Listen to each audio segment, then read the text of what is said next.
Namaskar, welcome back to all of you that are watching a video on our YouTube channel Guru Education Hub। देखिए पिछले video में हमने देखा था noun और उसके नंबर की बात की थी और हमने अलग अलग प्रकार के उदाहरणों से भी नंबर को समझने की कोशिश की थी। कॉम्पिटिटिव एग्जाम में या हमारी जो नॉलेज को इंक्रीज करने के लिए हमने अलग अलग तरीके के नंबर देखे थे जो अक्सर कुछ कॉम्पिटिशन परीक्षाओं में आ चुके थे। आज का जो हमारा टॉपिक होगा या आज का जो हमारा सेशन है वो होगा जेंडर पर। वैसे देखा जाए तो जेंडर एक सामान्य और एक हम कह सकते हैं इजी कॉन्सेप्ट है, लेकिन हम आज जेंडर जो है उसके कंसेप्ट को उसको पूरी तरीके से समझने की पूरी कोशिश करेंगे। तो आज का जो टॉपिक है वो बड़ा इंटरेस्टिंग होने वाला है। आप जरूर हमसे जुड़े और साथ साथ वीडियो को लगातार और थोड़ा सा यानी न केवल 2-4 मिनट के लिए जबकि पूरा वॉच करने के लिए आपसे रिक्वेस्ट रहेगी कि आप उसको पूरा जरूर देखें, क्योंकि अंत तक जब तक आप वीडियो नहीं देखेंगे तब तक आपके ये कंसेप्ट क्लियर नहीं होंगे। तो चलिए आज की जो हमारी क्लास है उसकी शुरुआत करते हैं जेंडर से। जेंडर की जब हम डिफाइन करें, बात करें जेंडर की परिभाषा की, तो हम जेंडर को किस तरीके से डिफाइन कर सकते हैं। तो we can say the noun which denotes male और female sex is called gender. यानी अगर हम बात करें किसी पुरुष या स्त्री का बोध करवाने वाला जो हम कह सकते हैं नाउन होगा वो जेंडर की श्रेणी में आएगा। चलिए शुरुआत करते हैं आज की क्लास की। हम ये कह सकते हैं कि अंग्रेजी में या लैटिन जो भाषा है, एक लैटिन वर्ड है जीनस, यानी जेंडर जो है वो लैटिन वर्ड जीनस से लिया गया, इज कम फ्रॉम जीनस, और जिसका अर्थ जो है वो होता है अपने आप में सॉर्ट या काइंड। तो सॉर्ट या काइंड जो है वो जीनस का वास्तविक अर्थ है। जेंडर को अलग अलग भागों में डिवाइड किया गया है, उसके जो प्रकार है उसकी हम बात कर लेते हैं। हमने सामान्यतः हिंदी में जेंडर पढ़े हुए हैं, जैसे मैं लड़का हूं, मैं मैन हूं, तो जो है मेरा जेंडर जो हुआ वो पुल्लिंग हुआ।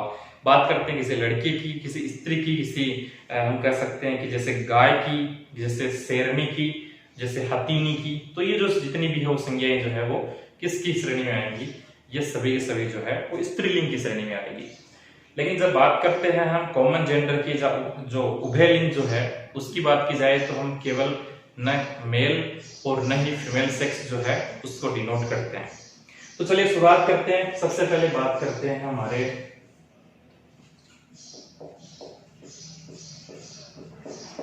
मस्कुलिन जेंडर की।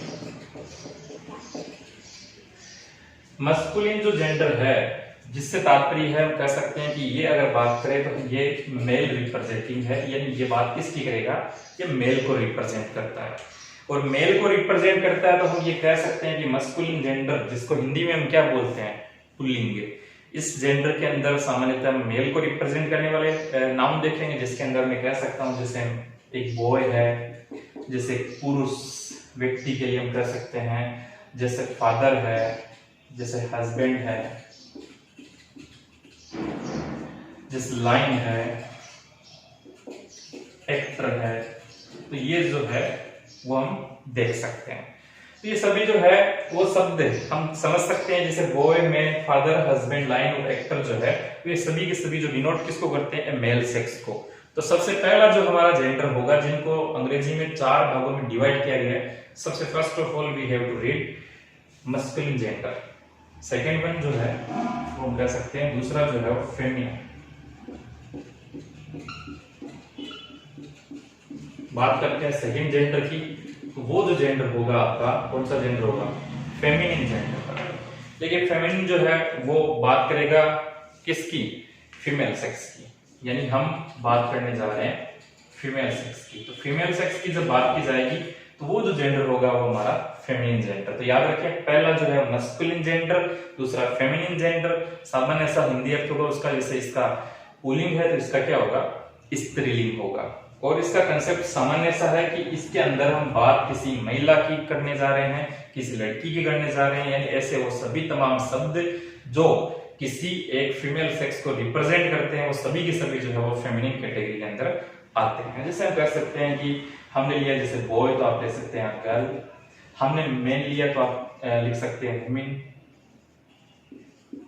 फादर लिया तो आप कह सकते हैं मदर।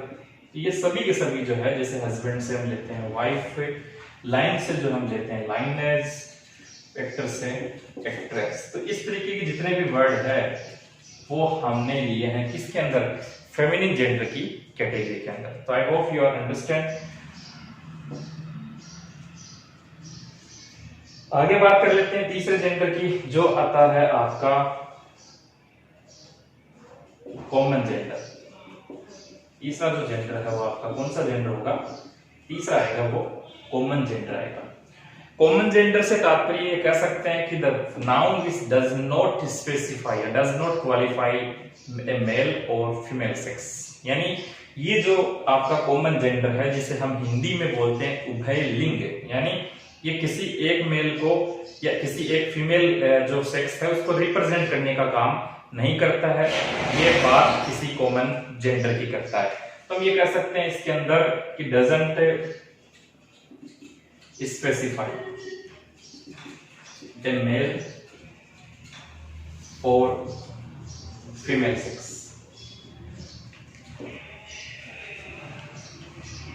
चलिए आगे बात कर लेते हैं। तो कॉमन जेंडर जो है उसके एग्जाम्पल की जब हम बात करते हैं कि उसके एग्जाम्पल कौन से होंगे, न तो किसी मेल को या न किसी फीमेल सेक्स को जब रिप्रेजेंट करने का काम करेगा, यानी हम इससे ये पता नहीं लगा सकते, जब हम किसी भी जेंडर को आइडेंटिफाई नहीं कर सकते, जब उसको पहचान नहीं सकते हैं, तो हम बात किसकी करेंगे, कॉमन जेंडर की। जैसे मैं कुछ उदाहरण आपके सामने लिख लेता हूं।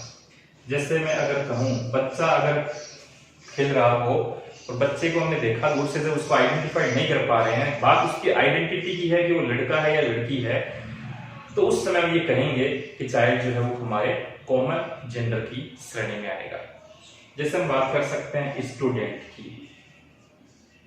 हमने कहा कि वहां बहुत सारे स्टूडेंट्स थे, कि देयर वर मेनी स्टूडेंट्स थे। तो इस वाक्य में there were many students in the class, तो हम इस बात से ये मतलब डिनोट नहीं कर पा रहे हैं, डिसाइड नहीं कर सकते कि वहां जो स्टूडेंट्स थे वो मेल थे या फीमेल थे। तो जब बात किसी को पहचानने की जाए, जब बात किसी सेक्स को जब हम कह सकते हैं कि उसको जब समझने की करें, जब हमें ऑलरेडी पता हो, तो वहां स्टूडेंट गर्ल भी हो सकता है, स्टूडेंट बॉय भी हो सकता है, लेकिन इस स्टूडेंट जो है इस शब्द से किसी भी प्रकार के सेक्स को हम क्या नहीं कर सकते, रिकॉग्नाइज नहीं कर सकते। तो यहाँ बात किसकी कर रहे हैं, कॉमन जेंडर की। कुछ और शब्द ले लेते हैं, जैसे बात करते हैं फ्रेंड की।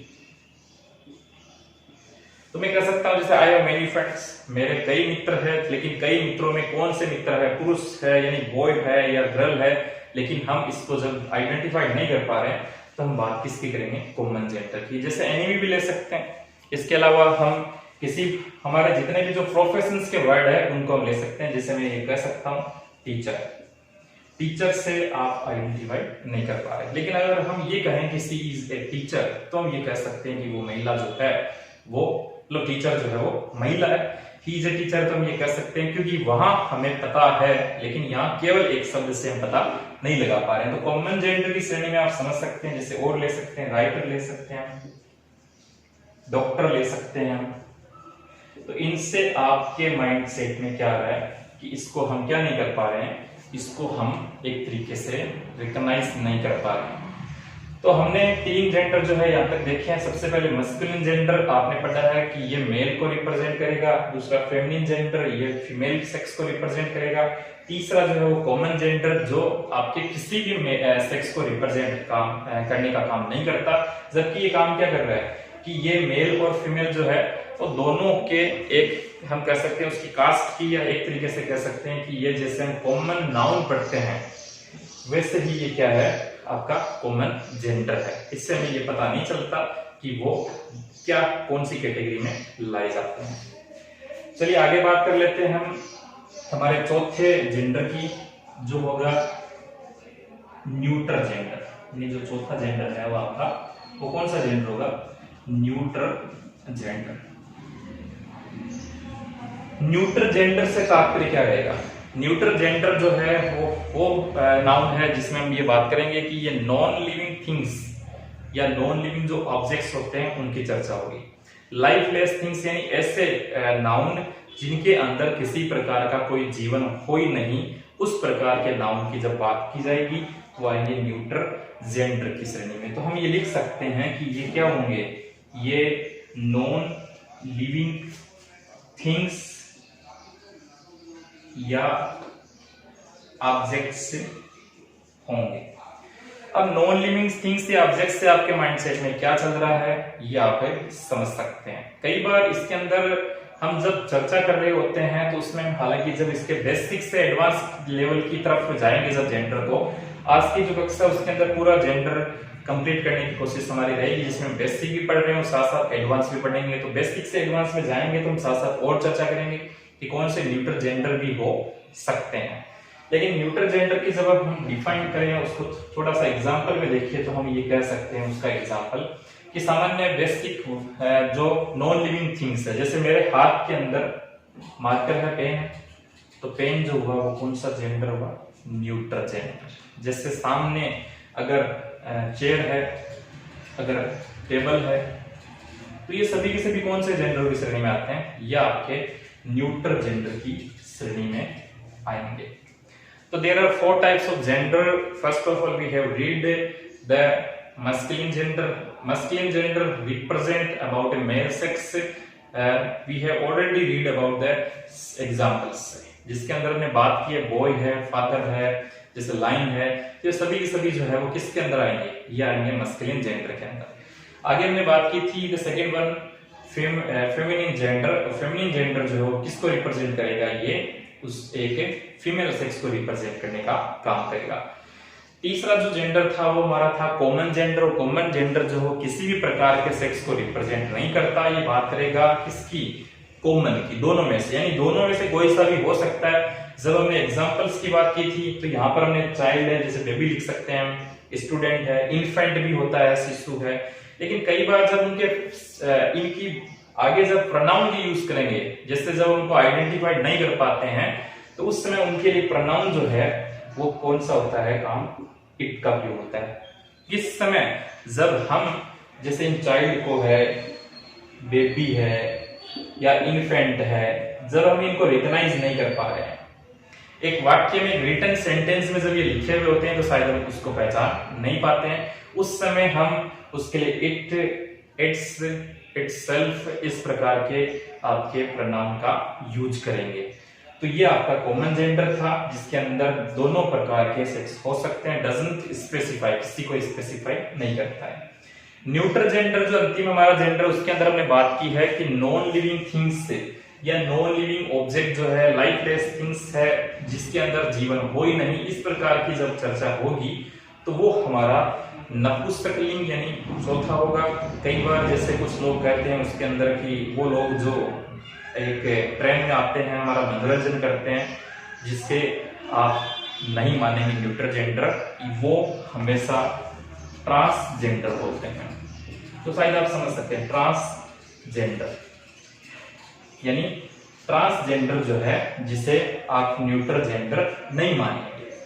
तो न्यूट्रल जेंडर जो है वो आप समझ सकते हैं लाइफलेस थिंग्स होता है या नॉन लिविंग ऑब्जेक्ट्स होता है। तो यहाँ तक आई होप आपने जरूर समझा होगा।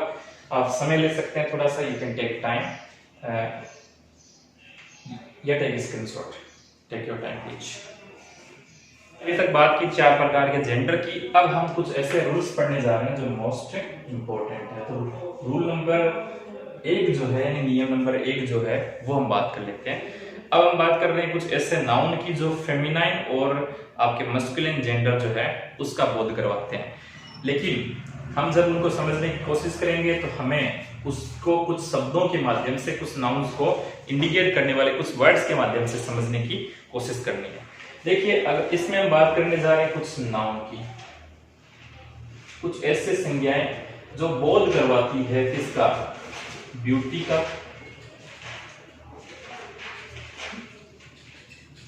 जो बोध करवाती है ग्रेसफुलनेस, और जो बोध करवाती है आपकी जेंटलनेस का। तो हमने इसमें क्या माना?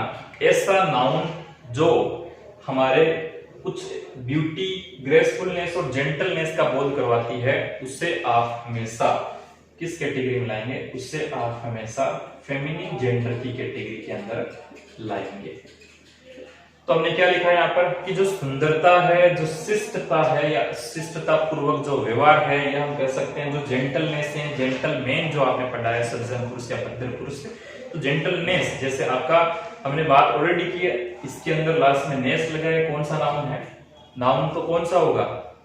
जिसके अंदर NESS जुड़ता है वो कौन सा नाउन होगा? ऑलरेडी हम नाउन को चर्चा कर चुके हैं। साथ साथ आपको ये सभी चीजें आपके माइंड के अंदर विजुअलाइज होनी चाहिए। तो ये जो है नाउन जिसके अंदर, जैसे जेंटल हम कह सकते हैं इज वेरी जेंटल, तो जेंटल जो है वो उसकी एडजेक्टिव यानी उसको क्वालिफाइज कर रहा है। लेकिन जब जेंटलनेस यानी सज्जन के साथ जब सज्जनता जोड़ा जाता है तो ये आपका एब्स्ट्रैक्ट नाउन यानी भाववाचक संज्ञा मानी जाती है। तो हमने अभी लिखा है जेंडर की जब बात कर रहे हैं तो कुछ ऐसे नाउन जो ब्यूटी, ग्रेसफुलनेस और जेंटलनेस को जब बोध करवाते हैं, उसको जब कॉम्प्रिहेंसिव जब उनका आता है तो आप ये कहेंगे कि ये सभी के सभी कौन से होंगे? ये फेमिनिन जेंडर की श्रेणी के अंदर आएंगे। तो आप ये कह सकते हैं इनके साथ जब आप प्रॉपर मतलब प्रोनाउन जब यूज करेंगे तो आपको प्रोनाउन कौन सा यूज करना है जो आपके कॉम्पिटिटिव एग्जाम में आते हैं, तो वो कह सकते हैं सी, हर, हर्ष, ये आपको प्रोनाउन यूज करने हैं। तो चलिए कुछ ऐसे वर्ड देख लेते हैं कौन कौन से ऐसे हमारे उदाहरण है। तो हमने यहाँ पर लिखा है जैसे मून है, सबसे पहले वाक्य मून, जैसे मून जो है वो कह सकते हैं इज द सिनोनिम्स या इज द जो है सिंबल ऑफ ब्यूटी, ये कह सकते हैं। जैसे चंद्रमा जो, जिसको आप हिंदी में जब बात करेंगे चंदा मामा, जैसे आपने बोला है चांद जो है चंदा, तो आप ये कह सकते हैं चंदा मामा आ रहे हैं। तो ये जो हिंदी और इंग्लिश के अंदर आप उसको कैटेगराइज नहीं कर सकते। हिंदी में आप ये कह सकते हैं चंदा मामा, लेकिन यहाँ आपको अकॉर्डिंग टू रूल कि ब्यूटी को प्रदर्शित करने वाले सभी जो वर्ड है वो आपकी फेमिनिन जेंडर की श्रेणी में आएंगे। तो इंग्लिश के अंदर अपना एक रूल है, अपना एक कंसेप्ट है उसका, तो आपको याद ही रखना है कि जो मून है, चंद्रमा जो है वो क्या है? Feminine gender. इसका रीजन क्या रहेगा?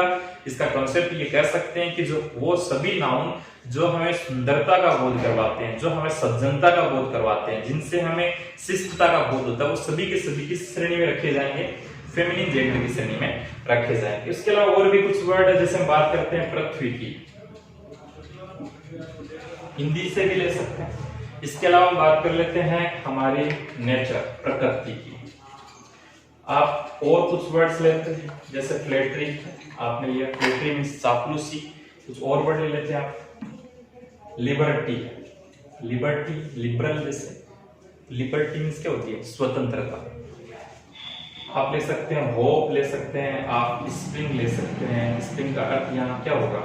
बसंत से तात्पर्य है। इसके अलावा आप वर्च्यू एंड वाइस, वर्च्यू यानी गुण होता है।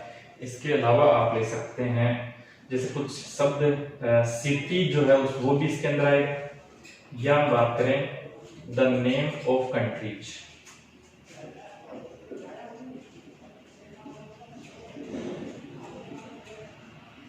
यानी नेम ऑफ कंट्रीज, जो देशों के नाम है, लेकिन वो नाम जो है वो क्या करेंगे? एक तरीके से हम कह सकते हैं उसकी इकोनॉमिकल या पर्सनिफाइड,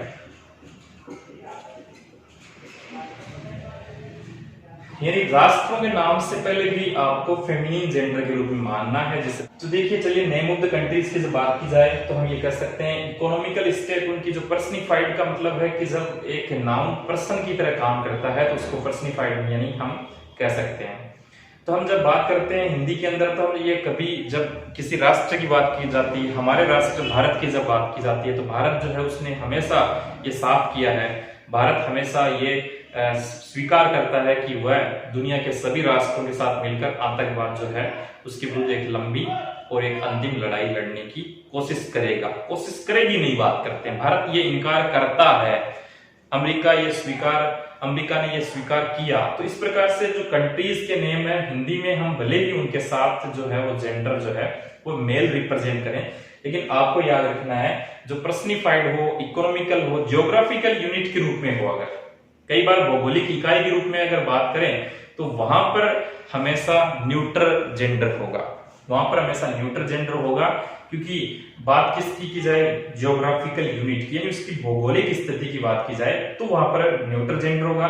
लेकिन अगर उस राष्ट्र के एक तरीके से उसकी विकेंद्रीकरण की बात की जाए, उस राष्ट्र जो है उसकी अगर वास्तविक स्थिति या इकोनॉमिकल स्थिति की बात की जाए कि वो कैसा है, उसके अंदर किस प्रकार का स्पिरिचुअलिटी है, उसके अंदर उनके राष्ट्र के प्रति लोगों का भाव कैसा है, तो उस समय आपको हमेशा क्या करना है, उस समय आपको हमेशा फेमिनिन जेंडर की श्रेणी में लाना होगा। चलिए आगे चर्चा करते हैं। इसके अलावा हम ले सकते हैं जैसे फेम है, फेम मीन्स प्रसिद्धि होता है। इसके अलावा कुछ और भी वर्ड है जो हम यहाँ ले सकते हैं, जैसे ट्रूथ है, जस्टिस है, प्राइड है,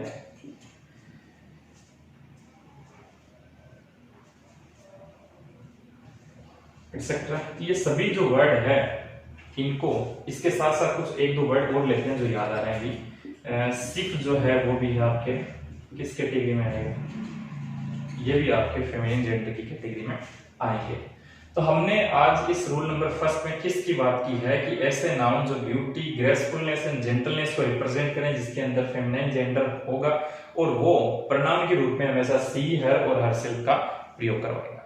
इसके अलावा हमने बात की कुछ ऐसे हमारे नाउन की, ये सभी के सभी जो नाउन है वो कौन सी कैटेगरी में, यानी फेमिनिन जेंडर की कैटेगरी में आएंगे। एग्जाम्पल ले लेते हैं, परीक्षा में किस तरीके से एग्जाम्पल आता है। तो हम ये कह सकते हैं जैसे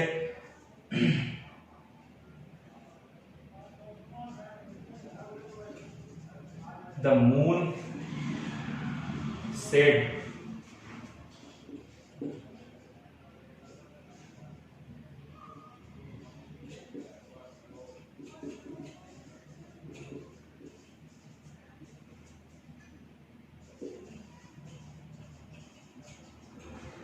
यहां पर माफ कीजिएगा लाइट होगा।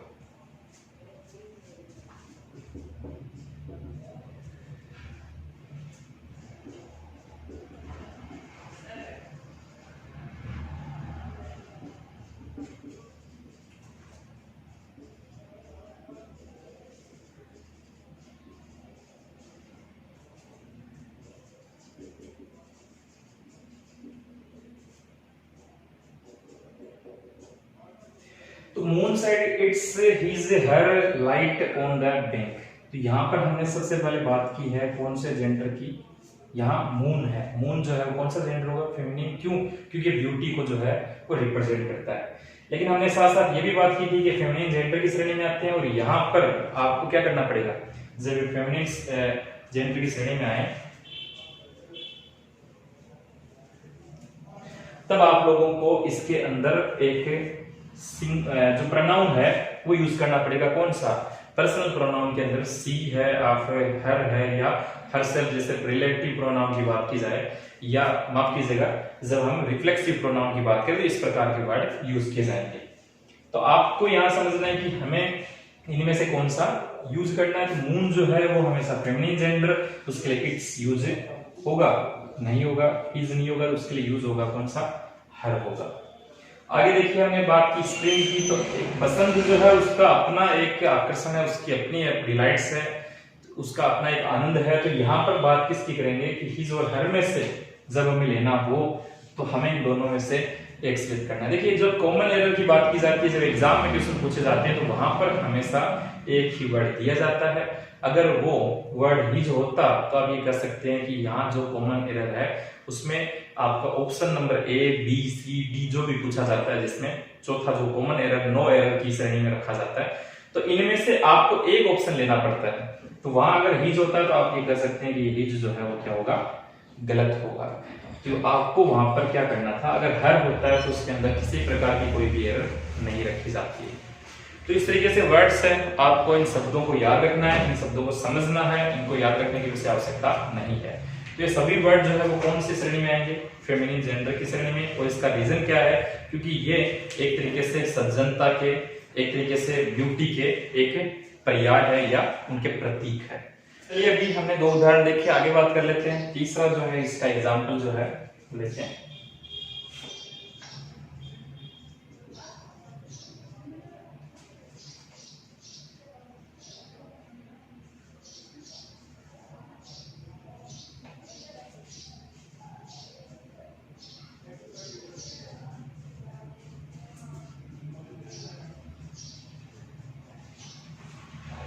हमने एग्जाम्पल लिखा है America is proud of her his scientist है। तो यहाँ पर हम देख सकते हैं सबसे पहले बात की है हमने किसकी, अमेरिका की। अमेरिका जो कंट्री का नाम है, यहाँ हम कह सकते हैं अमेरिका को किस पर गर्व है, इज प्राउड ऑफ हिज या हर। तो हमें यहाँ से इनमें से चूज करना है।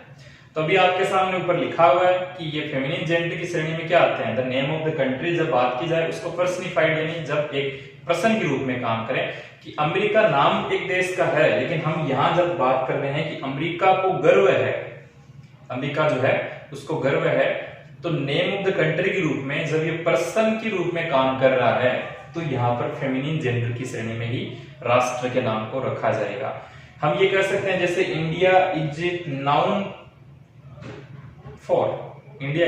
फॉर खालिस्तान स्पिरिचुअलिटी, कि भारत जो है वो नाउन फॉर का मतलब क्या होगा, वो जाना जाता है किसके लिए, उसकी स्पिरिचुअलिटी के लिए, उसकी आध्यात्मिकता के लिए। तो यहाँ हमें क्या यूज करना है वो हमें देखना, कॉमन की श्रेणी में ये टॉपिक आपके साथ साथ चलेगा। चलो तो आप इनमें से क्या यूज करेंगे, हर, क्योंकि ये फेमिनिन जेंडर है, और अगर आप ही यूज करते हैं तो ये आपका गलत माना जाएगा। तो ये आप समझ सकते हैं, इसके साथ आप थोड़ा समय ले सकते हैं। Take your time please.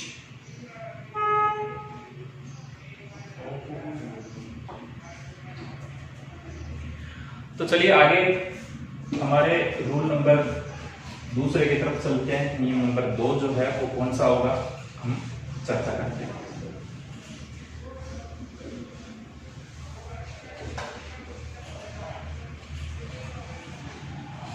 तो दूसरा जो रूल है वो आपका, अभी हमने बात की फेमिनिन जेंडर की, तो अब हम बात कर लेते हैं मस्कुलिन जेंडर की। यानी कुछ ऐसे नाम आएंगे जो हमेशा स्ट्रेंथ को,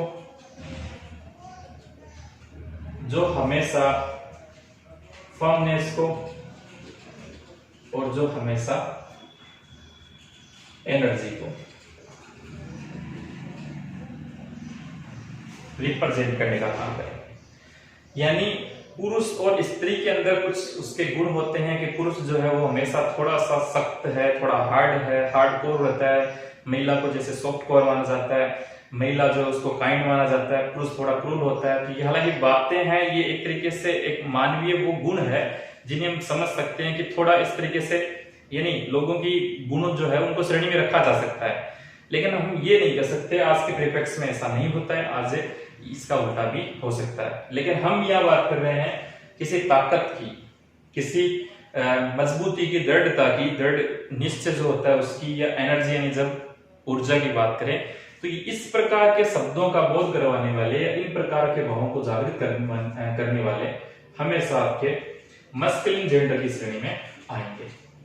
कौन सी श्रेणी में आएंगे, मस्कुलिन जेंडर। और आप जानते हैं मस्कुलिन जेंडर की श्रेणी में आएंगे, अगर मेल को रिप्रेजेंट करेंगे तो आप इसके अंदर हमेशा प्रोनाउन ही है, आपके हिज है, आपके हिमसेल्फ है, इनका आप यूज करेंगे। Is my point clear? यहाँ क्या यूज करेंगे, ही, हिज और हिमसेल्फ, बिकॉज क्योंकि ये स्ट्रेंथ, फर्मनेस और एनर्जी जो है उसका पर्याय माने जाते हैं। कौन से जेंडर, मस्कुलिन जेंडर। कुछ एग्जांपल्स की बात कर लेते हैं आगे चलकर, तो देख लेते हैं। जैसे मैं अगर बात करूं सूरज की, सूर्य की, तो सूर्य जो है वो एक एनर्जी जो है उसका क्या माना जाता है, सिंबल माना जाता है, उसका एक बूस्ट होता है। तो सूर्य जो है उसको कौन सी श्रेणी में रखेंगे, मस्कुलिन जेंडर की श्रेणी में रखेंगे। इसके साथ और अगर बात की जाए, जैसे समय जो है, टाइम है, इसके साथ डेथ है, इसके साथ जैसे वॉर है, वाइंड है, विंटर है, साथ साथ आप जैसे लव को ले सकते हैं, आपने ओशियन ले सकते हैं, आप समर ले सकते हैं, जैसे थंडर है, एक्सेट्रा। ये सभी जो वर्ड है ये आपके मस्कुलिन जेंडर जो है उसको रिप्रेजेंट करने का काम कर रहे हैं। इसका रीजन भी अपने आप में है कि इनमें से जैसे हम जब बात करते हैं इनकी हिंदी के अंदर जब इनको रिप्रेजेंट करने की रिटर्न स्टेटमेंट की, तो शायद कई बार हम ये कह सकते हैं कि मृत्यु, मौत जो है, और हम जब चर्चा करेंगे कि मौत जो है वो जैसे मौत किस तरह से आती है, मौत जो है उसका कारण क्या होता है, या मृत्यु जो है, या समय जो है, उसकी जब चर्चा करेंगे तो शायद हिंदी के अंदर हम कंफ्यूज हो सकते हैं कि मौत जो है उसको आता है, हम नहीं कहेंगे कि मौत है वो आती है, हम यूज करेंगे। लेकिन यहाँ पर जो है ये एक तरीके से एक एनर्जी को प्रेजेंट करने वाले हैं, या हम कह सकते हैं ताकत जो है उसका पर्याय माने जाते हैं। तो इन सभी शब्दों से आपको माइंड में रखना है कि ये सभी शब्द जैसे एग्जाम में पूछ लिया जाए तो आपके क्वेश्चन कैसे होता है। तो जैसे हम बात करें, मैं लिखूं लव,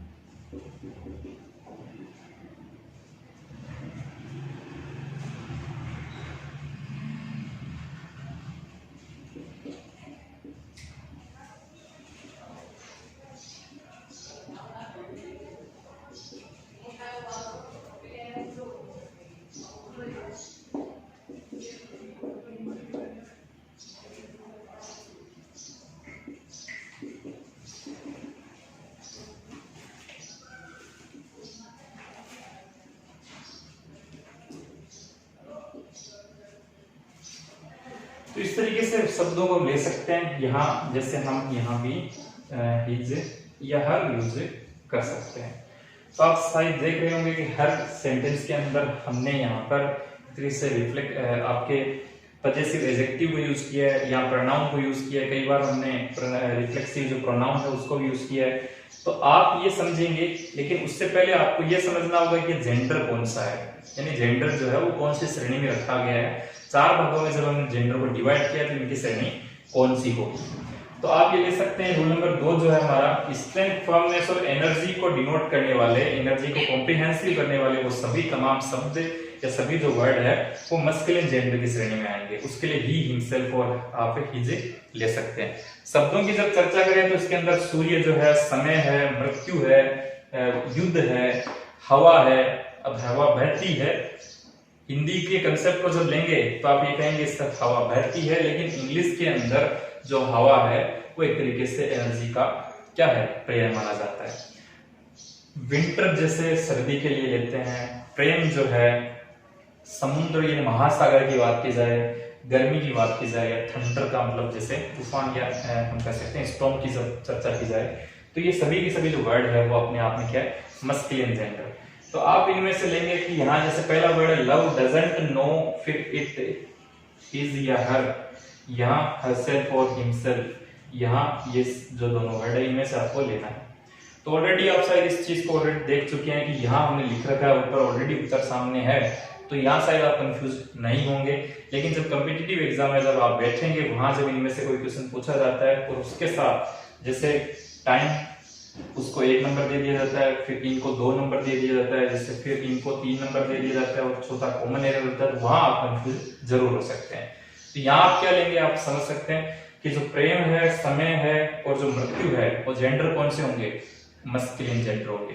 और मस्कुलिन जेंडर होंगे तो अपने आप इट्स क्या होगा, गलत हो जाएगा। हिज जो होगा वो किसके लिए आएगा, मस्कुलिन जेंडर के लिए, यानी पुरुष को रिप्रेजेंट करता है, तो आपका हिज सही होगा और हर अपने आप क्या होगा, डिलीट हो जाएगा, रिमूव हो जाएगा। इसी तरीके से समय जो है वो सभी प्रकार के घावों को खुद ब खुद यानी अपने आप ही क्या करता है, भर देता है। तो आप यहाँ क्या करेंगे, जो टाइम है वो हरसेल्फ या हिमसेल्फ में, तो हरसेल्फ यहाँ यूज होगा या हिमसेल्फ यूज होगा, या आप जरूर बताएं। हरसेल्फ किसके लिए आएगा, हरसेल्फ जो है हमेशा किसके लिए आता है, किसी मेल को रिप्रेजेंट करने का काम नहीं करता, या फीमेल को रिप्रेजेंट करता है, तो आपका यहाँ गलत होगा, जबकि आपका उत्तर वास्तविक क्या होगा, हिमसेल्फ हो जाएगा। उसी तरीके से आप हिज और हर में से ले लेंगे, आपका यहाँ क्या हो जाएगा, हिज या हर में से हिज सही हो जाएगा। तो ये चीजें आपके माइंड में रहनी चाहिए।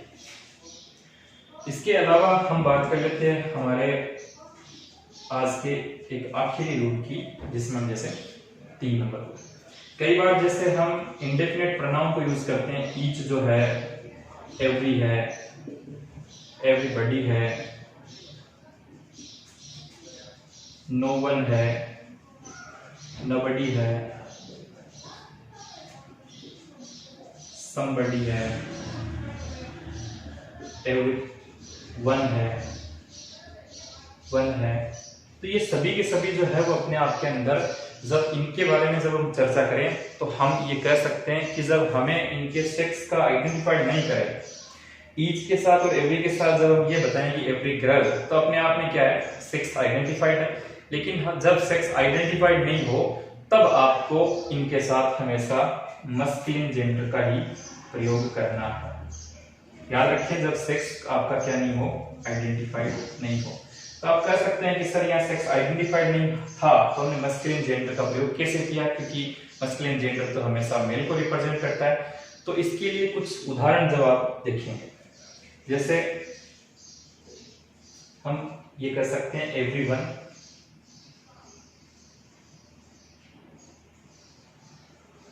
Should love Khalistan country. तो हम ये कहेंगे कि एवरीवन जो है वो प्रत्येक व्यक्ति के लिए, प्रत्येक व्यक्ति को अपने देश से या प्रत्येक व्यक्ति अपने देश से क्या करता है, ये उसको क्या करना चाहिए, प्रेम करना चाहिए। तो हम जब यहाँ पर प्रत्येक व्यक्ति अपने देश से प्रेम करती है नहीं करते हैं, हम जब बात करते हैं इनकी वास्तविक रूप में, तो इसी तरीके से लेते हैं, क्योंकि सेक्स का यहाँ पर पता ही नहीं चल रहा। एवरीवन जो है उससे ये नहीं पता चल रहा कि यहाँ पर पुरुष है या महिला है। लेकिन अगर इस प्रकार की कंडीशन हो, अगर यहाँ पर गर्ल लिखा हो तो जरूर आप कौन सा लेंगे, फेमिनिन, और अगर नहीं लिखा हो तो इस प्रकार के सभी शब्दों के साथ आपको हमेशा मस्कुलिन जेंडर का यूज करना है। तो आप यहाँ पर हिज या हर में से बात करें तो आपका उत्तर होगा हिज कंट्री। जैसे one should dedicated one country, एक व्यक्ति को अपने राष्ट्र के प्रति समर्पित होना चाहिए, तो यहाँ पर भी आपको हिज का प्रयोग करना होगा। तो इस तरीके से कुछ वर्ड है जो हमने आज चर्चा की थी। अगले सेशन में आज जो है उसके कुछ एग्जाम्पल्स के साथ आएंगे, एग्जाम्पल्स को पढ़ेंगे, किस तरीके से जेंडर जो है उसके एग्जाम्पल कैसे आएंगे और एग्जाम्पल को पूरा करने की कोशिश करेंगे। तो आज का वीडियो सेशन आपको कैसा लगा आप कमेंट बॉक्स में जरूर बताएं। साथ साथ जितने भी जो एग्जाम्पल्स हमने आज कवर किए हैं, मैं आपके 4 प्रकार के जेंडर के, उनको जरूर आप पढ़ें। और अगर आपको जरा भी थोड़ा सा भी वीडियो अच्छा लगे तो आप हमारे चैनल को सब्सक्राइब जरूर करें, लाइक करें, शेयर करें और लगातार हमारे वीडियो को वॉच करते रहें। धन्यवाद।